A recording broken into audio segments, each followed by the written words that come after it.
Hi, this is Jim Pearce, Chief Investment Strategist for Personal Finance, with a weekly update on Friday, November 10th, 2023.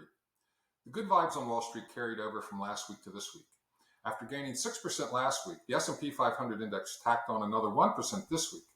The NASDAQ Composite Index, which consists mostly of tech stocks, did even better by gaining 9% over the past 2 weeks. So here's a chart of the S&P 500 year to date. If I go back to the past month, it's almost V-shaped, and you can see the bottom right there. I guess that's October 27.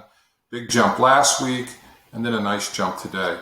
If we look at the NASDAQ Composite Index, do the same thing, you're going to see just a more pronounced. So here it is over the past month. And of course, NASDAQ consists of big tech stocks that are more sensitive to interest rates, and that explains the difference. As I explained last week, there are good reasons for the stock market's sudden resurgence. Although the annual growth rate of inflation is still higher than the Fed would like, recent data points regarding employment, wages, and economic growth suggest inflation can come down without triggering a recession. Although there were no major macroeconomic reports released this week, one story that is getting attention is a big drop in consumer sentiment last month.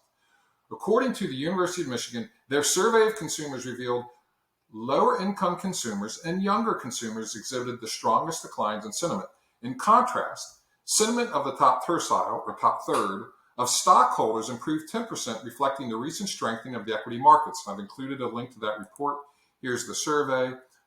It's interesting. Some people feel like it, to a certain degree, it is a predictor of stock market performance, because if people feel less confidence, they tend to spend less, and then that drives down corporate earnings. But here's the interesting point. The people most vulnerable to higher interest rates are least invested in the stock market. Presumably, if they had money invested in the stock market, they would first use it to pay down credit card debt and other consumers' loans. But since they don't have that cushion to fall back on, they're spending more money on servicing debt, which leaves less money available to purchase new items. According to the U.S. Federal Reserve Bank, 89% of all corporate equities, in other words, stock, and mutual fund shares are owned by the wealthiest 10% of Americans. The bottom 50% of Americans, in terms of household wealth, own less than 1% of all corporate equities and mutual funds. For that reason, a rising or falling stock market makes very little difference in their level of confidence in the economy. And here's that report from the Fed, and I've included a link.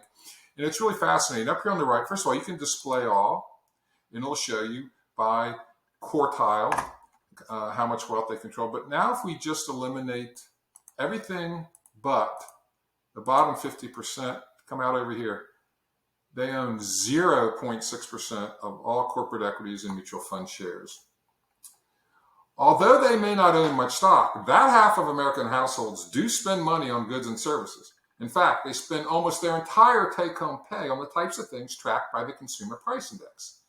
If they are feeling less confident and start cutting back on spending as a result, it is only a matter of time until corporate earnings feel the pinch. So far, that does not appear to be the case. 2 weeks ago, FactSet reported that half the companies that had released their third quarter results, 78% of them came in above Wall Street's estimate for earnings per share. Since then, most of the mega cap tech stocks that dominate the major stock market indices have also reported better than expected results, which partly explains the recent surge in those indexes. For the next 6 weeks, the storyline Wall Street will be tracking closely is holiday spending. If declining consumer confidence results in less spending by the bottom half of American households in terms of wealth, the stock market will have trouble maintaining its recent winning streak. And that's this week's update, and I look forward to talking to you another week. Thank you.